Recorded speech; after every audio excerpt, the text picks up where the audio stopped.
Radio city podcast फिरत्या चाकावर with RJ Shaunak. क्या जगह है या इट्स ब्यूटीफुल। मुझे तो लगता है कि साल में कम से कम एक हफ्ते के लिए हमें गोवा आना ही चाहिए। क्या सोच रहा है? मैं उस जहाज को देख रहा हूँ जो कुछ देर बाद दिखाई नहीं देगा। आठवतंय मी कोणत्या जागेबद्दल बोलतोय? दिल चाहता है मधला हा सीन असं कोणीच नाही की ज्यांच्या लक्षात नसेल। ज्यांनी ही फिल्म पाहिली किंवा नाही जरी पाहिली त्यांना माहिती आहे की दिल चाहता है मधला हा डायलॉग गोव्यामधल्या कुठल्या किल्ल्यावर म्हटला गेलाय। आपण बरेच दिवस आहोत गोव्यामध्ये। गोव्यामधल्या अनेक गोष्टी आपण एक्सप्लोर केल्यात। साऊथ गोव्यामधला बेतूलचा किल्ला असेल किंवा साऊथ गोव्याचा काही एरिया असेल, त्यासोबतच काही शांत जागा गोव्यातल्या, काही पार्टीवाल्या जागा, या सगळ्या आपण हळूहळू एक्सप्लोर करतोय। आपण मागच्या एपिसोडमध्ये वॉटर स्पोर्ट्ससुद्धा एक्सप्लोर केलं। तिथे काय काय मजा येते ते पण आपण पाहिलं। गोव्याची नाईट लाईफ, या सगळ्या गोष्टींमध्ये एक किल्ला आहे ज्या किल्ल्याला दिल चाहता हैचा किल्ला किंवा दिल चाहता है फोर्ट म्हणून ओळखलं जातं। तुम्ही जेव्हा गोव्यामध्ये नौखे असता तेव्हा तिथले टुरिस्ट प्लेसेस दाखवणारे लोक, गाईड्स वगैरे असतात ना, ते तुम्हाला दिल चाहता है फोर्टला जायचं का हे नक्की विचारतील। आम्ही म्हटलं की ठीक आहे, आपण सुद्धा या फोर्टला जाऊन येऊ। त्याची दोन कारणं होती। पहिली म्हणजे ती नॉस्टॅल्जिक मेमरी दिल चाहता है वाली, आणि दुसरं रिझन म्हणजे मी एक हिस्ट्री स्टुडंट आहे, सो मला किल्ले असतील अशा जुन्या जागा फार आवडतात व्हिजिट करायला। नॉर्थ गोव्याच्या पण नॉर्थला हे लोकेशन आहे जिथे हा फोर्ट आहे। या फोर्टचं नाव आहे चापोरा फोर्ट। आता हे चापोरा नाव पडण्यामागचं पण खूप इंटरेस्टिंग कारण आहे, हे तुम्हाला मी सांगेन। वॅगतार आणि मुर्जिमच्या मध्यभागी तुम्हाला चापोरा फोर्ट दिसतो। आम्ही होतो कॅलिंगुटमध्ये, तिथनं आम्ही गेलो बागाला, मग नंतर हळूहळू अंजुनाच्या इथे गेलो, अंजुना गावामध्ये। अंजुनाचा बीचसुद्धा फेमस आहे खूप जास्त।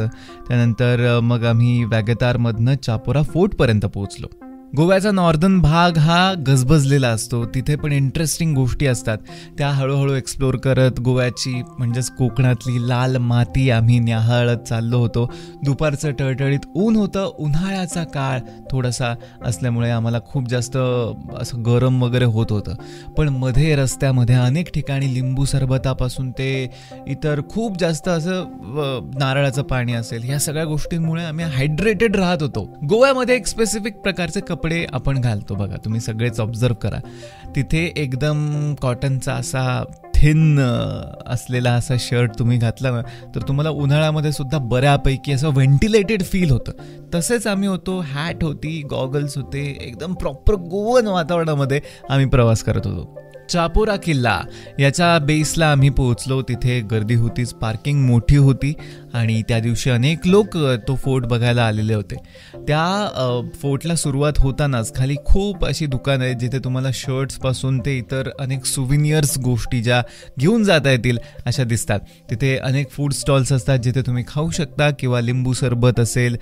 उन्हाळ्यामध्ये तुम्हाला विशेष करून त्या हीटला बेअर करण्यासाठी ज्या ज्या गोष्टी लागतात ते पेयसुद्धा तुम्हाला तिथे अवेलेबल असतं।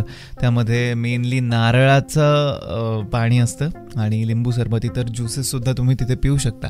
सो आम्हीसुद्धा वेळोवेळी स्वतःला हायड्रेटेड ठेवत होतो। हळूहळू थोड्याशा पायऱ्या चढून आम्ही पोहोचलो चापोरा किल्ल्याच्या गेटपर्यंत।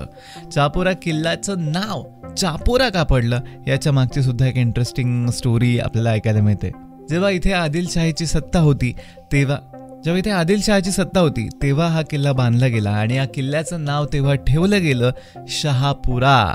आणि त्या शहापुराचं प्रोनाउन्सिएशन अपभ्रंश होऊन आपल्याला तो चापोरा, कारण ते पोर्तुगीजांच्या ताब्यामध्ये जेव्हा गेलं त्यांना शहापुरा असं म्हणता येत नसायचं, त्याच्यामुळे ते चापोरा असं झालं। चापोराच्या आधी याचं नाव शापोरा सुद्धा काही काळासाठी झालेलं होतं। आदिलशहानंतर पोर्तुगीज आणि मराठ्यांच्या ताब्यामध्ये हा किल्ला अनेक वर्ष होता। जेव्हा तुम्ही वागतारमध्ये जाता, वागतार बीचवर असता, तेव्हा सुद्धा तुम्हाला हा चापोरा किल्ला उभा आहे असं लांबून दिसतं, आणि तो व्ह्यू सुद्धा खूप जास्त फेमस आहे। सध्याच्या काळामध्ये जेव्हा तुम्ही चापोरा फोर्टला व्हिजिट करता तेव्हा तुम्हाला रुईन्स दिसतात, अवशेष दिसतात, भग्नावशेष। इथे जुन्या काळी कशा बिल्डिंग्स असतील त्याचा अंदाज तुम्ही या भग्नावशेषांवरून लावू शकता। सध्याच्या काळामध्ये कुठलीच उभी असलेली अशी बिल्डिंग त्या किल्ल्यावर दिसत नाही, पण त्याची तटबंदी असेल, काही दगड पडलेले आहेत हे तुम्हाला दिसतं. प्युअर कोकणातल्या स्टाईलमध्ये हा किल्ला बांधला गेलेला आहे, ज्याच्यामध्ये लाल माती आणि सँडस्टोनचा वापर केला गेला आहे. आणि त्यामध्ये जेव्हा आपण त्या तटबंदीच्या इथे जातो, फिरतो, आपल्याला वाटतं की यार आपण सुद्धा दिल चाहता है मूवीमध्येच काम करतोय की काय, कारण त्या इतक्या असोसिएटेड आठवणी आहेत. तुम्ही चापोरा किल्ला कुठे आहे, शापोरा किल्ला कुठे आहे असं जर बाहेर विचारलं तर कदाचित त्यांना लक्षात पण यायचं नाही. पण तुम्ही जर त्यांना म्हणालात की दिल चाहता है फोर्ट कुठे आहे, तर मात्र त्यांना ते आवर्जून लक्षात येतं. सो असा हा एक युनिक किल्ला आहे, ज्याच्या तटबंद्यांवर बसून तुम्ही तासनतास समुद्र न्याहाळू शकता. शांत समुद्र, निळा समुद्र या किल्ल्यावरनं दिसतो. मी जेव्हा गेलो होतो तेव्हा प्रचंड उन्हामुळे मी त्रासलेला होतो, पण जेव्हा या किल्ल्यामध्ये बसलो, त्या मोठमोठ्या भिंती, त्याच्यामधल्या खिडक्या, तटबंदीच्या ज्या थोड्याफार शिल्लक आहेत, तिथे बसून तुम्ही सावलीमध्ये समुद्र नक्की न्याहाळा. तुम्हाला काहीतरी वेगळा आणि भारी फील येऊन जाईल. सो जेव्हा गोव्यामध्ये असाल, या चापोरा किल्ल्याला नक्की व्हिजिट करा. RJ Shaunak signing of.